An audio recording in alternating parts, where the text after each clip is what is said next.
Mayong hapon, alin ang Butuan On News Update sa Butuan City Public Information Office. Pormal lang gisugdan ang Ligtas-Tigdas Measles Rubella Supplementary Immunization Activity 2026 sa Butuan City. Target ni ini nga mabakunahan ang 32,000 kabata sa syudad nga nag-edad 6 ka bulan hangtod 59 ka bulan gamit ang MR vaccine ug vitamin A supplementation. Ang pagpabakuna magpadayon hangtod Pebrero 13 ning tuiga nga pagahimuon sa mga fixed post sa main health centers o sa mga temporary fixed post sa daghang tawo sama sa terminal, simbahan, palengke ug barangay waiting sheds.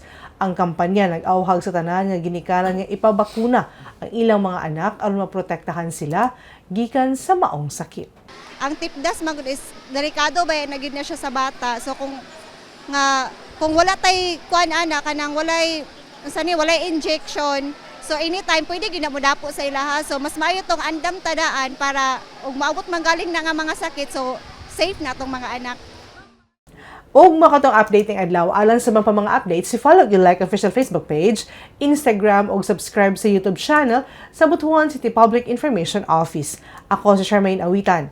Daghang salamat ug dalaygon ang Dios.